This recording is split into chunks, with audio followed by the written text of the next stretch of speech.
오늘 우리가 읽은 본문은 바벨탑 사건에 대한 이야기죠. 이 바벨탑 사건에 대한 이야기를 우리가 나눌 때 참 바벨탑 사건 이야기 자체가 가지고 있는 큰 우리 안에 너무 잘 아는 말씀이기도 하고, 또한 그 안에 있는 여러 가지 주제들이 있고요. 또한 여러 사상적인 부분들이 있기 때문에 오늘 이 말씀 안에서 여러 가지 내용들이 우리 가운데 다뤄질 필요가 있는 것이 사실입니다. 바벨탑이라고 하는 것이 굉장히 중요한 위치를 또 차지하고 있고, 이것이 우리가 잘 아는 인본주의적인 어떤 시작을 알리는 그러한 모습이기도 하기 때문에 오늘 몇 가지의 면면을 좀 살펴보면서 우리가 좀 다루었으면 좋겠는데요. 먼저 우리가 1절과 2절을 읽으면서 이 바벨탑의 배경에 대해서 먼저 좀 함께 좀 살펴보면 좋을 것 같습니다. 1절과 2절을 한 번 더 읽을까요? 시작. 온 땅의 언어가 하나요 말이 하나였더라. 이에 그들이 동방으로 옮겼다가 거기 거류하며. 아멘. 오늘 2절 말씀에 보니까 이에 그들이 동방으로 옮기다가 시날 평지를 만나 거기 거류하며 이렇게 얘기하고 있습니다. 여기 나오고 있는 이 시날 평지가 아마 어제 말씀을 묵상하는 가운데 이 말씀이 동일하게 등장했던 그 구절이 있음을 또 볼 수 있으실 거예요. 그래서 오늘 이 11장의 말씀을 우리가 읽어 내려갈 때 10장의 말씀이 좋은 또 참고되는 말씀이 되어집니다. 10장의 말씀에서 우리가 좀 중요하게 생각해야 될 두 구절이 있는데, 그건 9절과 10절이에요. 9절과 10절을 어떻게 보면 좀 의도적으로 이 말씀이 이제 잘 우리 가운데 보여지도록 이 말씀을 잘 이 9절과 10절에서 그렇게 드러내고 있는 것 같은 그런 분위기를 볼 수가 있는데요. 먼저 10절의 말씀, 10장 10절의 말씀을 읽어보면 그의 나라는 시날 땅의 바벨과 에렉과 아갓과 갈레에서 시작되었으며 라고 얘기하고 있습니다. 여기서 그의 나라는 시날 땅의 바벨이다 라고 해서 이미 바벨에 대한 지명이 등장하고 있음을 우리가 볼 수 있죠. 이 시날 땅이라고 하는 것이 시날 평지와 동일한 곳이라는 것을 금세 우리는 좀 찾을 수가 있어요. 그때 여기서 이제 10절의 말씀에 보니까 그의 나라라고 얘기를 하고 있습니다.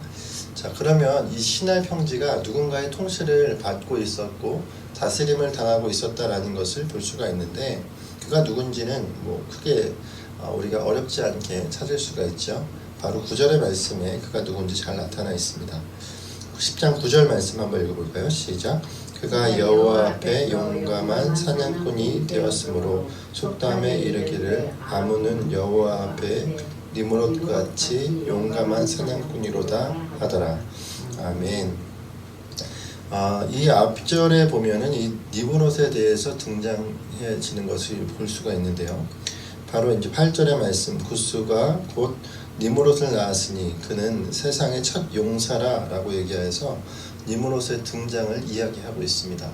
그리고 그가 첫 용사이면서 그 당시 얼마나 유명했는지, 그가 용감한 사냥꾼이었으므로 속담에 이르기를 아문은 여호와 앞에 니므롯같이 용감한 사냥꾼이로다 라는 이야기를 그 당시에 많은 사람들이 공공연하게 이야기했었다라고 해서 속담으로까지 전해 내려오는 것을 볼 수가 있어요. 그만큼 유명했던 사람이고 한 지도자가 되겠죠. 지금으로 말하면 한 나라의 지도자 정도의 위치에 있을 만한 대단한 사람으로 그렇게 묘사가 되고 있는 것을 오늘 이 9절과 10절의 말씀을 통하여 볼 수가 있어요. 근데 이 니므롯이라고 하는 사람의 이름의 뜻이 무엇인지를 보면은 오늘 우리가 이 바벨에 대한 이야기를 할 때 그 맥락과 배경을 좀 알 수가 있습니다. 이 니므롯이라고 하는 이 단어의 뜻이 무엇이냐면 대항하는 자라는 뜻이에요. 대항하는 자라는 뜻은 무엇이겠습니까? 결국 여호와 앞에서, 하나님 앞에서 그가 무엇인가 하나님과의 대적하는, 대항하는 자로 서 있음을 잘 드러내고 있습니다. 이것은 학자들이 공통적으로 이야기하고 있는 부분이라고도 얘기할 수가 있어요. 그렇다면 여기서 말하고 있는 이 니므롯이라고 하는 사람이 가지고 있던 생각과 사상이 무엇인지가 굉장히 중요하죠.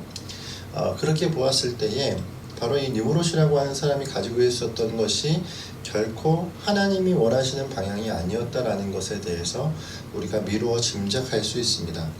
우리가 읽었던 10장의 말씀의 11절의 말씀에는 또 그가 그 땅이 아수르로 나아가 니누에와 르호보딜과 갈라와, 또 12절에는 니누에 뭐 이런 곳을 다스렸었다, 건설하였다라고 얘기하고 있죠. 우리가 그 장소들에 대한 지명들을 미리 좀 알고 있는 곳입니다. 이방신들과 하나님을 믿지 아니하는 이교적인 생각들을 가진 곳이 바로 이러한 곳이겠죠. 물론 그 당시에 모든 곳이 다 그러할 수도 있을지 모르겠습니다. 하지만 여기 있는 이 장소들과 지명들과 또 여러 가지 생각들을 미뤄볼 때에 니므롯은 결코 하나님 편에 섰던 자라고 생각되어지지는 않는 것 같아요. 그 이야기는 무엇이냐면, 먼저 우리가 이 시간 처음으로 먼저 생각해 볼 수 있는 것이 무엇이냐면, 바로 한 지도자, 그러니까 한 통치자의 중요성에 대한 부분을 먼저 좀 이야기할 수 있겠다 생각되어집니다. 누가 앞장서느냐, 누가 위에서 말하느냐가 굉장히 중요하다라는 것을 먼저 말씀을 드리고 싶은 거죠. 한 사람이 가지고 있는 생각, 또한 그가 어느 한 나라나 어느 한 지역의 지도자급에 되어지는 사람이라면 그 사람의 한마디가 결국 그곳의 통치의 수단이 되어줄 수 있다는 것이죠. 예를 들면 그런 것입니다. 중국이라고 하는 나라가 있는데 지금 뭐 시진핑이라고 하는 주석이 이미 거의 세상에 뭐 그런 권력자가 없을 정도로 막강한 권력을 가지고 있죠. 근데 그 사람이 가지고 있는 생각과 또 그가 가지고 있는 사상을 요즘에는 이것을 거의 뭐 법전처럼 그렇게 여기면서 시진핑의 어떤 사상을 이제 그들이 배워가고 있는 것 같아요. 예전에 이제 마오쩌둥이 그런 것을 했었던 것처럼 지금은 이제 이 시진핑이 그렇게 하고 있는 것이죠. 근데 그 사상에 기독교적인 것이 없죠. 그러니 성경이라는 것에 대한 권위를 무시하고 또 성경을 무너뜨리려고 하는 일들을 요즘 공공연히 하고 있습니다. 성경 안에 공산주의적인 사상들을 가미하려고 하는 일들이 일어나고 있는 것도 마찬가지겠죠. 이러한 것이 어떻게 보면 지도자 한 명이 하나님 앞에서 대적함으로 세워지면 많은 백성들이 고통스럽고 고생스럽고 또한 하나님을 떠나버릴 수밖에 없는 이러한 일들로 나아가는 것들을 우리가 보게 되어지는 것이죠. 그래서 한 나라의 지도자는 참 잘 세워야 하는 것 같습니다. 또한 한 나라에 하나님께서 다스릴 만한 위치에 정말 하나님을 아는 사람으로, 하나님을 믿는 백성으로 세워야 함이 얼마나 옳은 것인지를 우리가 오늘 말씀을 통해서도 좀 찾아볼 수 있지 않을까, 그렇게 생각하게 되어지는 것 같습니다. 오늘 그래서 우리가 함께 이 새벽에도 기도할 때 나라를 위해서 기도하시고 민족을 위해서 기도하시고 또한 한국 교회를 위해서 기도하셔서 각 영역 가운데 지도자의 위치에 있는 사람들의 생각과 그들의 마음의 세상들을 하나님 편으로 옮겨주시기를 우리가 함께 간절히 기도해야 될 것 같습니다. 4절의 말씀에 우리가 이 이제 니므롯이라고 하는 사람과 비추어서 볼 수 있는 바벨의 사상이 어떠한지가 잘 나타나 있어요. 물론 우리가 바벨탑의 여러 줄거리들을 지금 뭐 이야기할 필요는 없을 것 같습니다. 이미 다 잘 알고 있기 때문에 4절의 말씀을 먼저 함께 읽으면서 이들이 가지고 있던 그런 사상은 어떤 사상이었는지 한번 보겠습니다. 4절입니다. 시작. 또 말하되 자 성읍과 탑을 건설하여 그 탑 꼭대기를 하늘에 닿게 하여 우리의 이름을 내고 온 지면에 흩어짐을 면하자 하였더니. 아멘. 이 4절의 말씀에 보니까 두 가지가 얘기하고 있죠. 우리의 이름을 낸다. 그리고 온 지면에 흩어짐을 면하자라고 얘기했습니다. 그것에 대한 수단이 이제 탑을 꼭대기를 하늘에 닿게까지 하겠다라고 하여 그렇게 하겠다라는 것이죠. 그들이 한 마음이 되었고 다 한 마음이 되어서 말하는 것이 하늘에 닿게 하여서 흩어짐을 면하기를 원하는 그들의 마음이 있는 것이죠. 여기서 우리가 찾을 수 있는 그들의 사상은 무엇이냐면 우리가 우리 일산하나교에서는 늘 많이 이야기되어지는 바로 인본주의적인 사상이다라고 얘기할 수가 있습니다.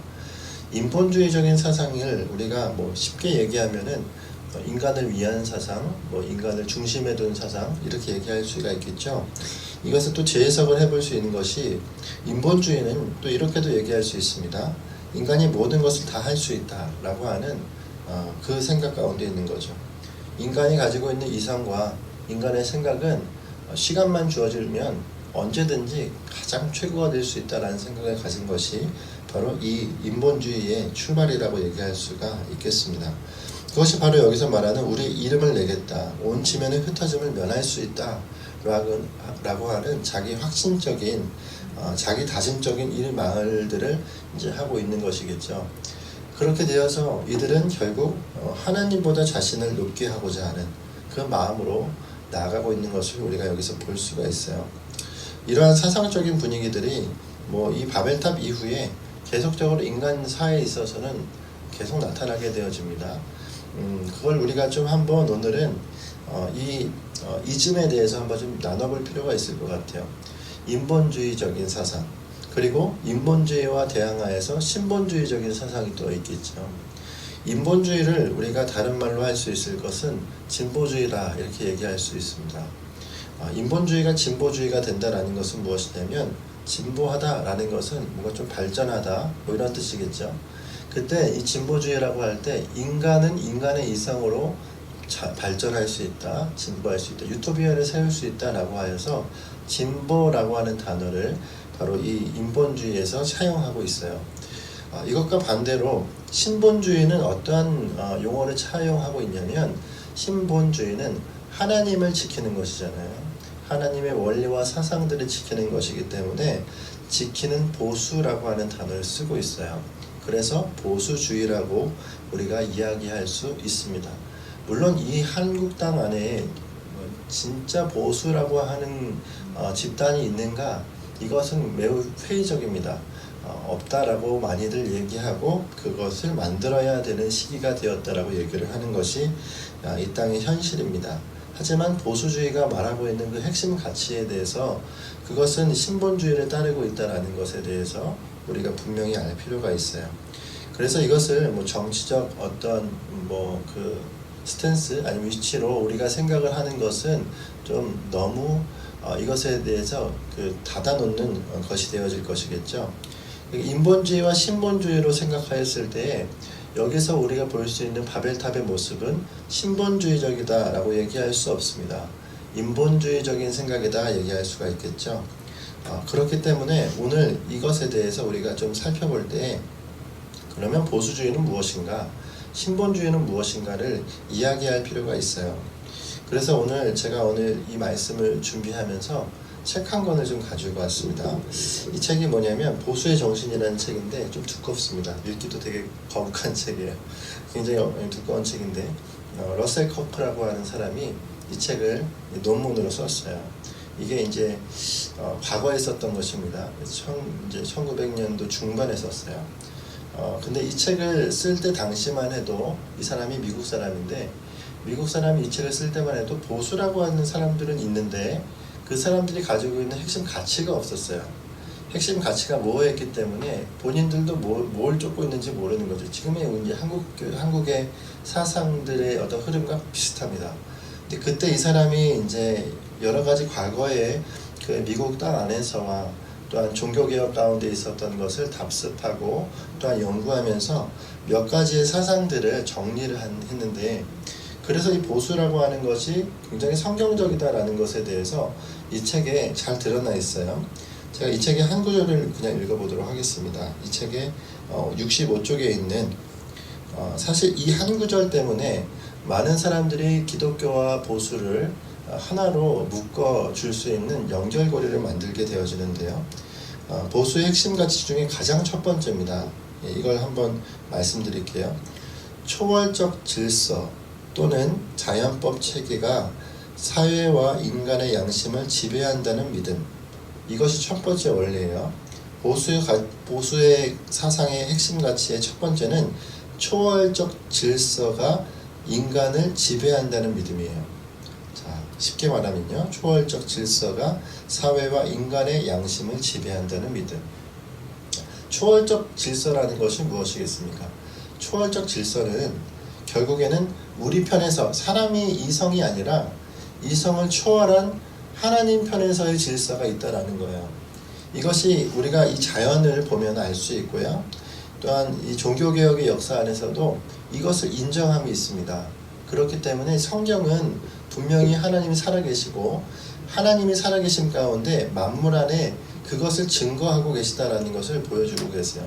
만물을 그래서 우리가 지난 주일날도 오후 예배 때 인간이 계속 자신의 이성을 탐구하다 보면은 기계론적으로 빠질 수밖에 없다라고 얘기를 했죠. 그 이유는 무엇이냐면 인간의 모든 질서를 하나님이 만들어 놓으셨기 때문에 인간의 자율성 역시도 그 안에 범주할 수밖에 생각할 수 없다는 뜻이에요. 그것은 결국에 우리는 하나님이 계심을 분명히 알고 그것을 인정함으로 이 땅을 살아가야 한다라는 커다란 틀을 마련해주고 있는 것입니다. 이것을 아는 자를 보수주의라고 하는 것이고 이걸 모르는 사람을 진보주의라고 얘기하는 거예요. 그래서 진보주의라고 하는 사람들의 특징은 무엇이냐면 도덕적 질서가 매우 무너져 있습니다. 결국 우리가 뭐 사회적 이슈 가운데도 봐도 많은 사람들이 그렇게 생각하죠. 보수적인 집단은 매우 타락해 있고 쾌락과 향락을 쫓는 사람들처럼 보여지게 만들어져 있죠. 하지만 그렇게 들여다보아도 진보주의를 쫓는 사람도 그러면 나은가? 절대 그렇지 않아요. 똑같은 어떠한 유혹거리와 쾌락을 쫓거나 어느 권력의 중심축에 가게 되어지면 동일하게 인간의 본 모습이 드러나고 있는 것을 볼 수 있습니다. 그래서 결국에 진보와 보수는요, 이데올로기적인 사상이 아니라 신념에 대한 문제다라고 이 바로 보수의 정신이라고 하는 책에선 나타나 있습니다. 그래서 이 책 같은 거를 여러분 한번 생각해 보시면 보수를 이제 생각한다, 또 보수에 대해서 좀 안다라는 사람들은요, 이 책 한 권 아느냐 모르냐가 이 사람이 보수를 알고 있구나 모르고 있구나를 척도를 이 책 한 권으로도 생각을 하시더라고요. 어쨌든 간에 그래서 이 보수라고 하는 것이 어떠한 것인지 오늘 이 새벽에 우리 잠깐 나누게 되어진 거죠. 인본주의를 잘 알기 위해서 나눈 것입니다. 여러분 그러면 어떻게 생각할 수 있겠습니까? 내 이름을 내고 온 지면에 흩어짐을 면하자라고 하는 우리의 다짐은 결국 우리의 바람일 뿐이지 결국 인간의 본성상 우리는 어때요? 계속 흩어지고 분열하고 우리는 분리할 수밖에 없는 제한적인 존재다라는 것을 인정해야 한다는 것을 오늘 이 말씀이 우리 가운데 드러내고 있는 것입니다. 우리가 그런 의미에서 7절 말씀을 보면요, 인간이 얼마나 또 분열하게 되어지는지 잘 볼 수가 있어요. 7절 시작. 자, 우리가 내려가서 거기서 그들의 언어를 혼잡하게 하여 그들이 서로 알아듣지 못하게 하자 하시고. 아멘. 결국 그래서 하나님이 특별히 조치를 쓰시죠. 바로 언어를 혼잡하게 하십니다. 그것이 인간사의 가장 큰 불행이죠. 우리가 언어학을 배워야 하는 그 가장 큰 잘못을 저지르게 되었습니다. 그래서 우리가 영어 하나를 하고 못하고가 어떻게 보면 굉장히 큰 중요한 것이 되어져 버렸죠. 여러분 이 말씀의 7절의 말씀에서 언어를 혼잡하게 하셨다. 분열하고 분리하는데 커다란 다른 수단이 필요한 것이 아닙니다. 그냥 말 한마디만 바뀌어도 분열하는 것에 그렇게 혈안이 되어 있는 것이 사람들이에요. 언어를 혼잡하게 하지 않으셨으면 인간이 분열하지 않았을까요? 아니요. 인간의 이성, 인간의 본성과 죄 가운데 있는 자들은 훨씬 더 분열과 분쟁으로 나갈 수밖에 없습니다. 그것이 인간의 전쟁사를 보면 더 알 수 있겠고 이러한 사상사들을 보아도 잘 드러나 있는 것을 볼 수가 있어요. 마지막으로 그래서 우리가 볼 수 있는 것은 이 바벨탑의 신학적인 측면입니다. 그럼 하나님은 분열과 또한 분리를 조정하고 또한 분열과 분리로 나가고 있는 이 땅의 인류 가운데 어떠한 조치를 취하셨는가? 그분은 우리 가운데 십자가 복음을 주셨습니다. 예수 그리스도로 말미암아 우리 가운데 허락하신 하나가 있는데 그것은 바로 연합이라는 단어입니다. 인간은 분열할 수밖에 없지만 하나님은 우리에게 연합을 선물로 허락하여 주셨어요. 그 연합을 선물로 주심이 그냥 우리가 신학적인 용어 하나를 채용했다라는 것이 아니라 정말로 사도행전을 보면 그 사도행전의 그 연합함이 어떠한 것인지를 잘 보여주고 있어요. 우리가 사도행전으로 잠시 가볼까요? 사도행전 2장의 말씀입니다. 2장 4절의 말씀 한번 읽어보겠습니다. 사도행전 2장 4절.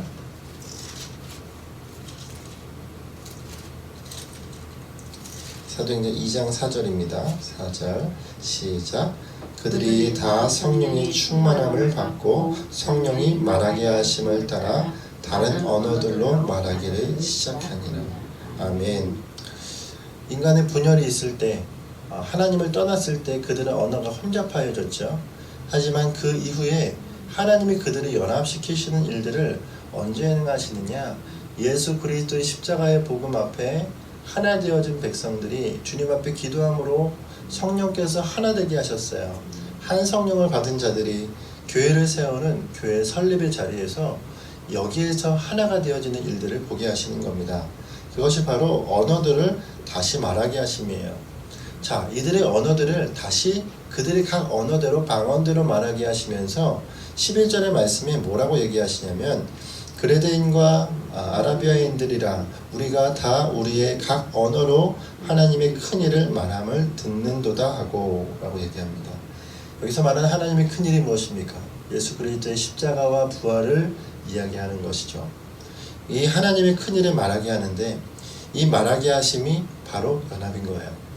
예수 그리스도 그분의 십자가와 부활을 모든 사람들에게 만방에 다시금 듣게 하시는 일들로 말미암아 사람을 연합하게 하시는 겁니다. 그래서 하나님께서 이 땅에 분열하는 이 땅에 심겨놓은 하나님의 기관이 있고 하나님 편에서의 조직이 있는데 그것이 바로 교회라는 거예요. 교회를 이 땅에 심어 놓으신 것입니다. 그럼 교회가 다시 한번 이렇게 생각해 볼 수도 있죠. 교회는 인본주의적인 생각을 가져야 될까요? 신본주의적인 생각을 가져야 될까요? 바로 신본주의적인 생각을 가져야 합니다. 하나님을 믿는 백성, 하나님을 따르는 백성은 우리의 이성을 쫓는 자가 아니고요. 우리의 생각을 쫓는 자가 아닙니다. 다윗도 그랬고요. 바울도 그랬어요. 모든 성경의 인물들은 하나님을 가장 최고로 올려놓았지 자신의 이성과 지성을 최고로 올려놓지 못했습니다. 그러할 수 없었습니다. 그것은 사람의 모습, 사람이 하나님을 믿는 자로서 할 도리가 아니다라는 거예요. 오늘 이 사도행전의 2장의 말씀은 결국 교회가 다시 세워지는, 교회를 세우시는 장면입니다. 그 현장이에요. 여러분 사도행전만 잘 읽어도요, 교회가 건강해집니다. 교회가 어떻게 세워졌는지를 잘 알 수 있어요. 사도행전의 말씀을 정확하게 그래서 볼 필요가 있어요. 그냥 대충 읽으면 안 됩니다. 성령 충만을 위해서 사도행전을 읽으면 안 돼요. 그러니까 이 얘기를 또 국회에서 해석하시면 안 돼요. 그냥 뭐 방언 기도하기 위해서 성령의 어떤 세례를 받기 위해서 은사를 받기 위해서 읽는다기보다 교회를 세우신 하나님, 교회를 어떻게 세워가시는지를 보면은 성령의 그 은혜와 막강하신 그 권능이 너무도 여실히 보여지는 것이 사도행전의 말씀이다라는 거예요. 그러므로 다시금 연합하기를 원하시는 하나님 앞에 여러분 교회가 세워져야 함을 믿으시기를 바랍니다. 일산 하나교회가 세워져야 하는 커다란 목적은 바로 이것에 있어요. 오늘 그래서 이 새벽을 하나님 우리 가운데 허락하여 주신 것이죠. 기도하게 하시는 것이고요. 이 사회와 민족을 위하여서 열방을 위해서 기도의 무릎으로 나가게 하시는 이유가 바로 이러한 것이다 생각되어집니다. 그러므로 오늘 하루 이 바벨탑의 사건이 인간의 패배와 인간이 하나님으로부터 떨어지는 사건으로만 여기지 마시고 이것을 통하여서 하나님 우리 가운데 무엇을 알리고자 하시는지, 우리가 무엇을 따라야 하는지, 우리가 얼마나 안 되는 존재인지를 잘 인정하고 파악하고 주님 앞으로 더 붙어있기를 위해서 달려가는 오늘 우리 일산 하나교회가 되기를 간절히 소원합니다. 함께 기도하겠습니다.